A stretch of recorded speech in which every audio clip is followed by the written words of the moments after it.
Hosea, pasal yang ke-13, kitab Nabi Hosea, halaman 998. Halaman 998, kitab Nabi Hosea. Hosea. Ayat yang keempat sampai ayat yang ke-8. Hosea 13, ayat yang keempat sampai ayat yang ke-8. Saya bacakan untuk saudara sekalian.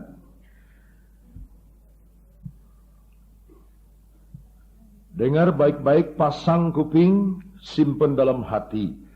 Tetapi aku adalah Tuhan, Allahmu sejak di tanah Mesir. Engkau tidak mengenal ilah kecuali aku, dan tidak ada juru selamat selain dari aku. Akulah yang mengenal engkau di padang gurun, di tanah yang gersang. Ketika mereka makan rumput, maka mereka kenyang. Setelah mereka kenyang, maka hati mereka meninggi. Itulah sebabnya mereka melupakan aku. Maka aku menjadi seperti singa bagi mereka. Seperti macan tutul aku mengintip-intip di pinggir jalan. Aku mau mendatangi mereka seperti beruang yang kehilangan anak. Aku mau mengoyakkan dada mereka. Di sana aku memakan mereka seperti singa. Binatang liar di padang akan merobek mereka. Agak kaget kita membaca kata-kata Allah melalui Nabi Hosea kepada orang-orang Israel ini. Orang Efraim atau Yahuda. Dari pasal pertama Allah sudah membuat satu kejutan. Coba kita baca pasal pertama. Nanti kita kembali kepada Hosea 13. Pasal pertama Hosea, ayat yang kedua. Ketika Tuhan mulai berbicara dengan perantaraan Hosea, berfirmanlah ia kepada Hosea, pergilah, kawinilah seorang perempuan sundal, dan peranakanlah anak-anak sundal, karena negeri ini bersundal hebat dengan membelakangi Tuhan. Saudara sekarang melihat, kenapa Tuhan kasar bicara? Kenapa Allah yang kita kenal sebagai juru selamat, ayat 4 dari kembali Hosea 13, dikatakan aku adalah Tuhan, ya.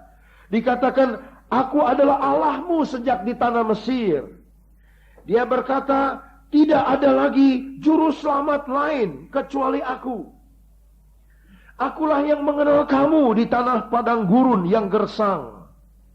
Itulah Allah yang sebetulnya menampakkan diri kepada Israel. Kita kenal Tuhan Yesus. Di dalam Yesus kita mengenal Allah. Yesus itu satu Allah yang bijaksana, yang penuh dengan kasih, yang penuh dengan kesabaran, yang penuh dengan anugerah, yang penuh dengan damai, yang penuh dengan belas kasihan, yang penuh dengan pengertian. Tetapi kadang-kadang kita pun mengalami apa yang dikatakan oleh Allah kepada orang Israel ini. Ayatnya yang ketujuh, aku menjadi seperti singa bagi mereka. Kita tidak mau Allah datang seperti singa kepada kita yang merobek-robek. Aku akan datang seperti macan tutul, katanya, yang mengintai, yang mengintip di pinggir jalan. Tuhan, kenapa engkau jadi seperti macan tutul? Aku mau mendatangi mereka seperti beruang yang kehilangan anak. Binatang-binatang yang kejam, binatang yang buas, binatang yang merasuk, binatang yang merobek-robek, binatang yang menjadi musuh manusia. Aku akan mengoyakkan dada mereka. Di sana aku akan memakan mereka. Binatang liar di padang akan merobek mereka. Kok Tuhan jadi begini? Kok Tuhan jadi begini?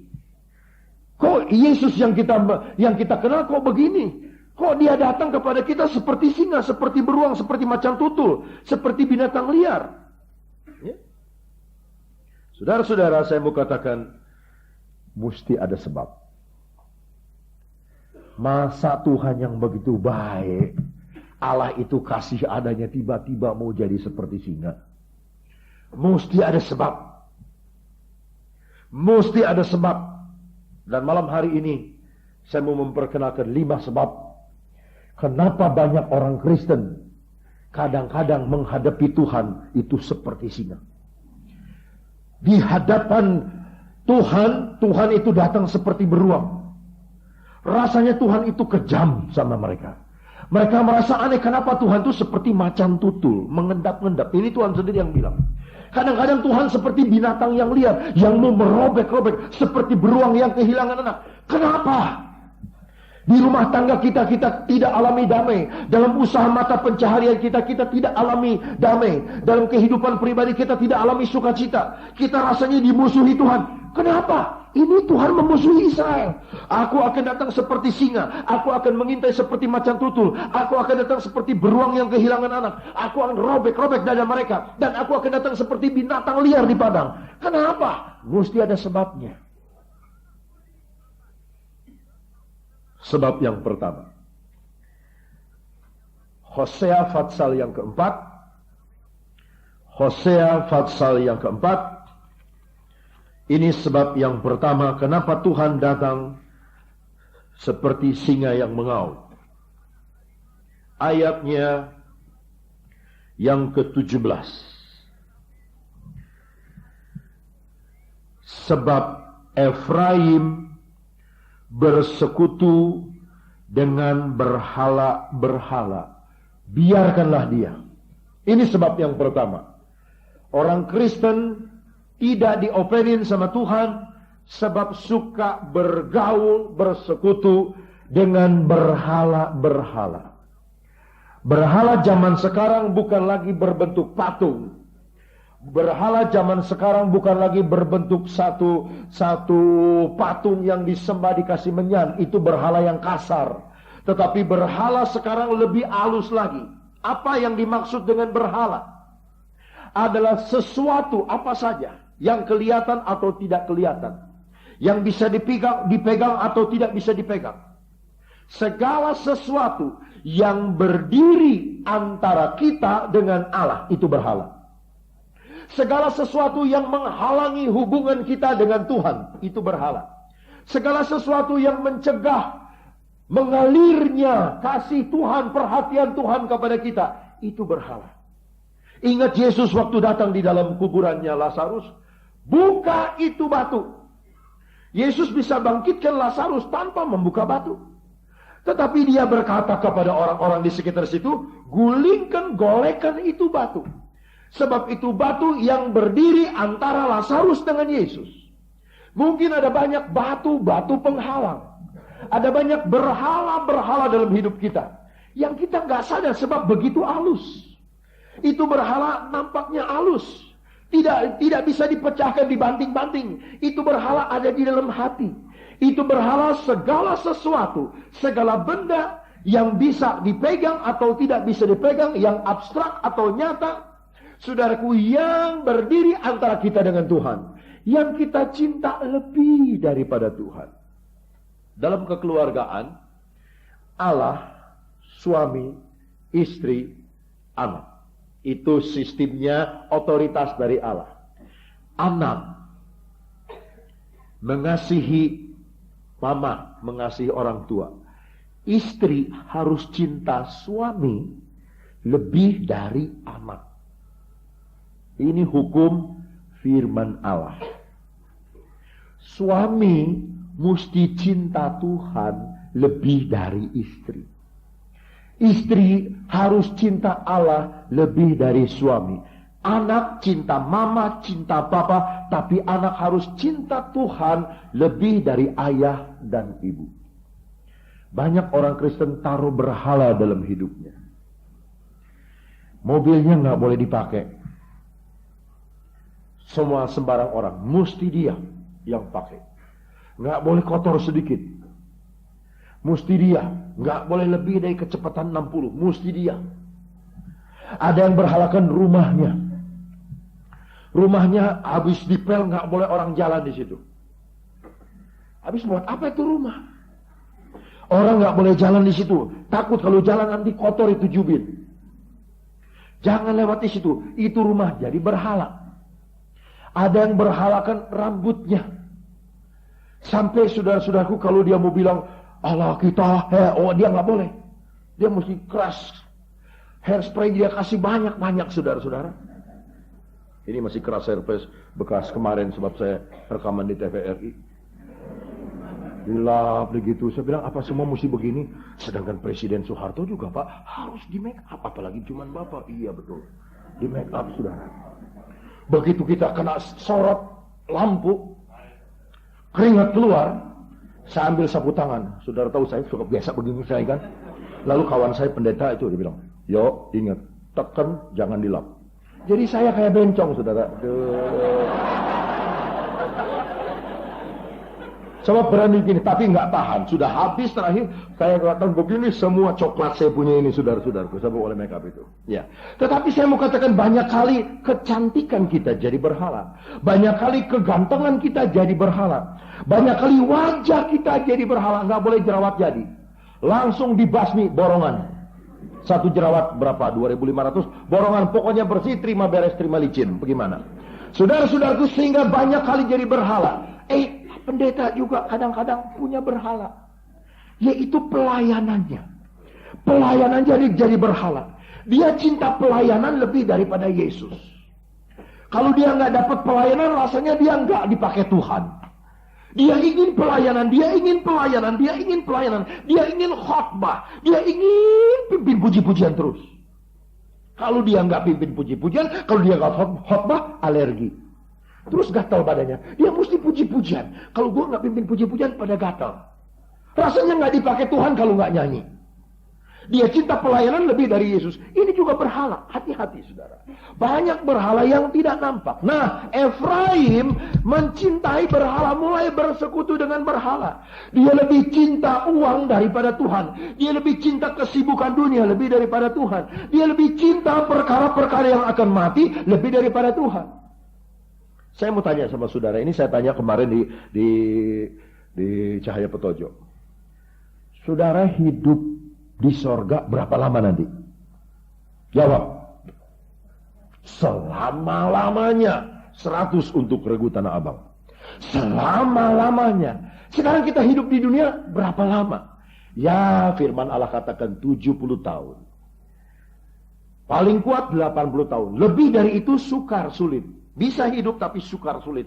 Ada aja yang dirasa. Ada aja. Mesti dituntutlah. Mesti begitulah. Mesti beginilah. Mesti begitulah. Sukar sulit. Nah, kenapa kita sibuk untuk hidup yang hanya 70-80 tahun? Lebih sibuk daripada urusan yang selama-lamanya. Kenapa kita urus rumah yang kita tinggali hanya tinggal 30 tahun dan 40 tahun? Kenapa kita nggak urus rumah rohani yang bakal kita tinggal selama-lamanya? Saudara tahu selama-lamanya itu berapa lama? Saudara-saudaraku, nggak ada hitungannya. Udah 1 juta tahun masih lewat, udah 1 miliar tahun masih lewat, miliar tahun masih terus, selama-lamanya nggak berhenti. Saudara senang? Kita tinggal di surga terus selama-lamanya. Nah, uruslah itu soal lebih daripada soal yang hanya di dunia 70 sampai 80 tahun.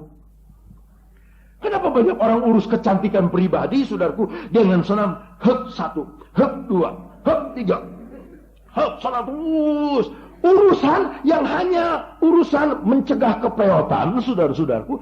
Tapi dia tidak urus senam rohani yang lebih penting, yaitu senam yang membawa kita hidup dekat dengan Tuhan. Kenapa dia tidak urus? Ini salah satu keanehan, langka, tapi nyata, yaitu ini. Yaitu orang-orang mengurus tetek bengek yang kurang perlu lebih daripada yang paling perlu, yaitu hidup kekal. Itu sebabnya Allah datang seperti singa, seperti macan tutul, seperti beruang, seperti binatang liar. Karena salahan pertama, Efraim bersekutu dengan berhala-berhala. Apa katanya? Biarkanlah dia. Aduh, kalau Tuhan biarkan kita. Bila Tuhan tinggalkanku, Ku tak bisa buat apa, dibuangnya jadi kering, tentu masuk dapur api. Kalau Tuhan membiarkan kita, waduh. Kalau ada seorang di sini begitu berdosa, terus Tuhan pukul, itu Tuhan masih ingat, Tuhan masih cinta, Tuhan masih kasih tahu, kamu salah, kamu salah. Tapi kalau saudara udah berdosa salah, Tuhan biarin, gua berdosa nggak apa-apa, nggak apa-apa. Cubit-cubitan, nggak apa-apa. Senggol-senggolan nggak apa-apa. Peluk-pelukan nggak apa-apa. Sampai terus nggak apa-apa. Saudara jangan bilang senang-senang nggak apa-apa. Itu dibiarin sama Tuhan. Biar aja lu mau ke sono terus dah. Udah mau masuk jurang, masuk neraka. Urusanmu dah. Kalau sudah begitu saudara-saudaraku, waduh. Saya dulu sebagai anak saudaraku, kalau papa saya masih panggil sama, yo, kenapa begitu? Papa tidak senang. Waduh, saya masih diperhatikan. Tapi kalau udah kita pulang pagi, pulang malam, pulang pagi, dia udah nggak ngomong apa-apa, diem aja. Dia anggap kita angin aja lewat. Aduh, rasanya, aduh gimana ya? Pak, selamat pagi Pak. Dia nggak jawab, dibiarin aja. Aduh, nggak enak saudara-saudara. Nggak enak saudara. Hati-hati. Jangan sampai kita punya berhala. Ini kesalahan yang pertama. Kesalahan yang kedua, saudara-saudaraku, kita lihat. Kenapa Tuhan datang seperti singa? Yaitu di dalam Fatsalnya yang ke-7. Hosea Fatsal yang ke-7. Ayatnya yang ke-8. Efraim mencampurkan dirinya di antara bangsa-bangsa. Efraim telah menjadi roti bundar yang tidak dibalik. Dalam salinan lain, Efraim seperti apam yang tidak dibalik belah. Saudara kalau bikin apem, sudah tahu kue apem kan? Udah hangat, udah panas, dibalikin kan? Supaya atas bawahnya matang. Nah, Efraim ini setengah matang. Kristen setengah matang. Sebab apa? Suka campur gaul sama dunia. Efraim mencampurkan dirinya di antara bangsa-bangsa yang tidak percaya kepada Allah. Saya jadi heran kalau ada orang Kristen yang tahu pengajaran kekristenan, bisa open, bisa ngobrol berjam-jam dengan orang yang tidak percaya Tuhan, cekakak cekikik cerita porno. Ketika cekakak cekikik bisa cerita ketawa, aduh, saya tahu saudaraku apa yang mereka obrolkan. Itu pasti obrolan yang kotor, yang menggelikan, yang jorok, yang porno. Saudaraku, sedangkan dia di persekutuan Allah kita heran dan besar. Temannya agogo, ketemu bisa klop, saudara-saudaraku. Kata pendeta John Hunter dari Inggris, show me who your friends are, and I will show you who you are. Kasih tahu kepadaku temanmu itu model apa. Nanti aku kasih tahu kepadamu siapa kamu itu. Dari orang yang kita bergaul, ketahuan orang seperti apa kita. Dengan siapa kita bergaul, ketahuan kita ini orang yang senang bagaimana. Ya, orang yang biasanya bergaul sama itu sifatnya, hobinya, kesenangannya biasanya sama. Orang yang senang main kartu, ya sama main kartu aja. Asal jalan tangannya begini aja terus. Memang dia udah hobi main kartu. Dia kalau nggak begini, saudaraku, alergi juga. Dia begini terus. Sebab udah satu roh, udah satu kebiasaan. Nah, ini orang Kristen, orang umat Allah Efraim, kok bisa campur? Seperti apam yang tidak dibalik belah. Kristen setengah matang. Coba makan itu apam yang setengah matang. Sakit perut. Nah, banyak orang Kristen bikin sakit orang lain, saudara-saudaraku, oleh karena kerohaniannya tidak matang. Saya baru dengar persis kemarin. Ada satu bapak. Dia sudah kebaktian. Dia sudah terima Tuhan. Dia sudah terima baptisan air. Tapi dia sudah tidak kebaktian udah agak lama. Istrinya belum begitu sering di persekutuan doa. Adiknya dari ini bapak bicara sama istrinya. Sok. Perhatiin tuh si Koko. Kenapa? Kalau nggak salah sih lihatnya udah mulai ditupok lagi nih. Udah mulai lagi main-main tuh. Udah mulai taruh-taruhan lagi. Udah mulai main macok lagi. Kasih tahu dong, doain dong. Iya, kita udah sembahyang, kita doain. Ya jangan ngomong aja, doain dong, kata si adik ini. Seminggu kemudian, istri dari kakaknya ini dengar cerita dari orang lain, dari tetangga, dari family, bahwa si adik ini baru menang judi. Ini cerita benar, saudara. Jadi bingung ini. Orang yang nasihatin engkaunya supaya jangan judi, suruh sembahyang jangan judi, justru judi. Nah, mana mungkin masuk sama ini? Ini pikirannya, nggak mungkin masuk, saudara. Bagaimana engkaunya disuruh jangan judi, suruh kita doain supaya laki gua nggak judi, tapi yang suruhnya ini baru menang judi. Ini tidak bisa masuk akal, sebab itu sebabnya maka Allah datang kepada orang Kristen kadang-kadang seperti singa. Sebab apa? Sebab kerohanian kita kerohanian setengah matang. Tahu ayat setengah matang. Baru tahu setengah matang udah mulai saudara-saudaraku mau ajar orang. Udah mulai mau ajar orang. Belum matang udah mulai ajar orang. Dulu juga gitu saya. Begitu sekolah Alkitab keluar 2 kali 7 bulan udah 2 tahun udah pakai Alkitab gede gitu. Maunya disuruh khotbah aja. Waduh, saudara-saudara ini rohnya ingin khotbah aja. Tapi sampai Cianjur papa saya bilang, jangan dulu khotbah, kamu cuci piring dulu. 5 bulan kerjaan saya cuci piring aja. Hati mah pengen khotbah. Sampai itu ingin khotbah. Mati, berhenti, tidak mau khotbah. Saat itulah baru saya disuruh khotbah. Kamu khotbah. Saudara-saudaraku, Tuhan tidak mau kita setengah matang. Dia mau supaya kita matang. Jangan setengah matang. Jangan Kristen setengah matang. Ada orang saudaraku yang baru belajar sedikit saja firman Allah, udah terus mau mengajar. Nah, makanya jadi salah ngomong. Saudara-saudara sekalian, mari kita buka Alkitab kita dalam Injil Amsal Soleman. Enggak ada Injil Amsal Soleman itu. Injil itu cuma 4, Matius, Markus, Lukas, Yohanes. Tapi karena hotnya kita buka Injil Amsal Soleman. Ada lagi satu yang setengah matang juga. Mari saudara-saudara kita buka kitab Nabi Yul. Maksudnya Yoel. Karena ditulisnya OE. Kitab Nabi Yul katanya saudaraku. Ini juga keliru. Setengah matang. Sedangkan orang yang sudah dapat firman Allah juga bisa salah khotbah. Ada satu orang dari Sumatera Utara, saudaraku, dia gadis, dia puasa 3 hari 3 malam di sekolah Alkitab, sebab dia dapat giliran khotbah. Orang kalau sudah gak dapat giliran khotbah di sekolah Alkitab, saudaraku, gemeter kakinya. Saya juga begitu dapat giliran khotbah, gak tahu harus makan apa, gak tahu harus ngomong apa, saudaraku. Gemeter, sebab yang kita akan khotbah bukan jemaat biasa. Kalau yang datangnya yang cim-cim, mbok-mbok, ya gampang kita khotbah aja enaknya.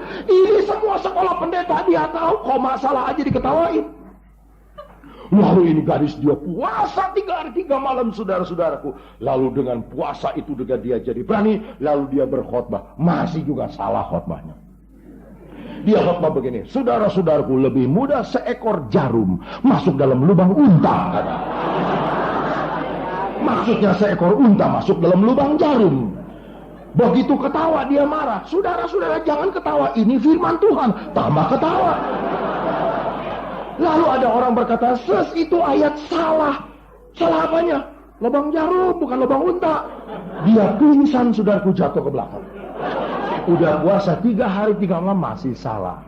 Sebab baru mulai. Newcomer, new beginning. Baru mulai. Itu sebabnya saudara-saudaraku, kita jangan sampai jadi Kristen setengah matang. Kita harus dibalik belah supaya kita matang dalamnya, matang luarnya. Amin, saudara-saudaraku. Puji Tuhan. Itu baru kesalahan yang kedua. Kita lihat yang ketiga. Kenapa Tuhan datang seperti singa? Kenapa dia datang seperti macan tutul? Kenapa dia datang seperti beruang yang kehilangan anak? Kenapa dia datang seperti binatang liar di padang? Yang ketiga, Fatsal 7 masih ayatnya yang ke-11. Efraim telah menjadi merpati tolol,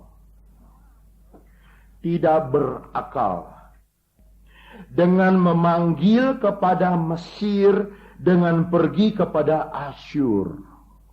Mesir dan Asyur adalah negara-negara besar, negara-negara ramai yang mempunyai daya tarik di mata, pemandangan mata. Sedangkan Israel seperti gersang, Kanaan itu gersang, pegunungan. Sampai sekarang aja masih pegunungan begitu.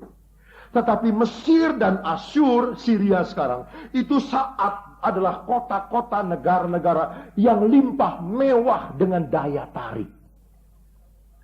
Saudara baca dalam Ibrani pasal 11 nanti di rumah ayat 23, 24, 25, 26, 27, 28. Bagaimana Musa meninggalkan Mesir oleh karena iman. Dia tinggalkan Mesir, dia tidak mau disebut anak putri Firaun.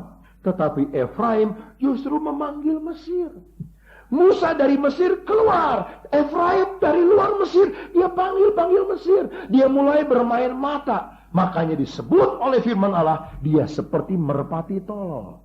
Merpati itu lambang binatang bijaksana, lambang ketulusan, lambang damai sejahtera, lambang kebaikan, lambang kesetiaan, lambang kemanisan, lambang keindahan, lambang daya tahan. Tetapi di sini disebut merpati yang tidak berakal sebab memanggil kepada Mesir dan Asyur. Kadang-kadang kita pun demikian.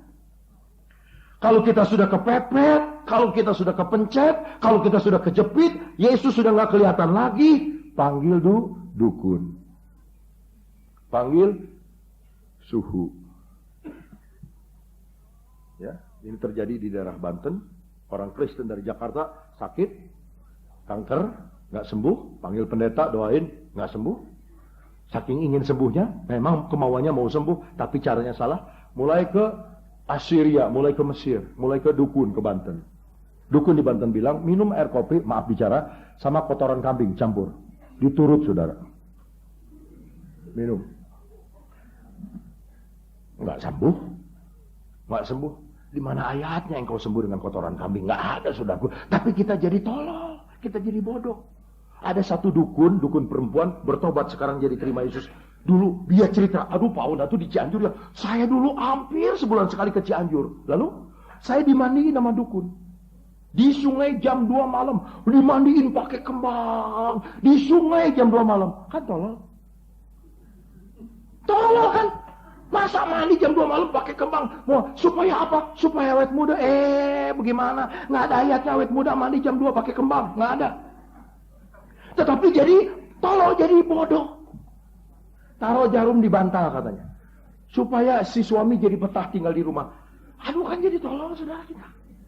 Taruh ini onde-onde ini taruh di sana. Di dekat toko di depan pintu. Nanti supaya orang-orang pada masuk itu jadi pada mau belanja aja. Aduh, saudaraku macam-macam. Kita jadi tolol, kita lupa kepada Tuhan. Tuhan serwa sekalian alam yang menciptakan langit dan bumi. Dia yang menciptakan kambing. Kenapa kita makan kotoran kambingnya? Inilah kita seringkali saudara salah kaprah, ya. Bukan di sini semua kita ini pintar-pintar, baik-baik, anak Tuhan, hebat, haleluya, puji Tuhan. Ini yang ke Banten. Saudara-saudaraku, jangan sampai kita demikian. Jangan sampai kita demikian. Haleluya, puji Tuhan. Jangan sampai kita bermain mata dengan Mesir, bermain mata dengan Assyria. Menarik hati, aduh. Menarik hati. Supaya kelihatan cakep. Pasang susuk di sini, pasang susuk di sini, pasang susuk di sini, pasang susuk di sini. Saya mau tahu yang pasang susuk, coba jangan sikat gigi seminggu. Nah, saudara, saya akan doakan restoran Ganggang Sule. Restoran Pak David itu yang rumah makan Korea itu yang di sini. Saya doakan. Dengan beberapa hamba Tuhan saya doakan, saya bukakan. Saya sudah doakan 4 rumah makan. Nah, ini malam ini kelima. Ada lagi rumah makan restoran yang mau didoakan. Ini kelima. Nggak tahu restoran apa nih. Pecel apa saya nggak tahu. Ini malam ini habis kebaktian saya disuruh juga doakan 1 rumah makan. Sudah yang mau buka rumah makan, kalau mau didoakan, oke, saya dah. Guys, siap. Bersih. Apa terjadi saudara? Diberkati sama Tuhan. Diberkati berewak mobil, makan. Temennya pada datang. Aduh lu untung gede ya. Untung gede. Bagus, hebat, aduh, begini banyak yang makan. Aduh, hoki. Apa yang bawa hoki ya? Dia mulai lihat di belakang. Ditaruh, itu pohon bambu kecil, saudaraku, untuk dekorasi. Ini gua tahu, ini yang bawa hoki. Ini yang bawa hoki. Untung mereka bilang, bukan, yang bawa hoki adalah Tuhan. Kami doakan ini restoran.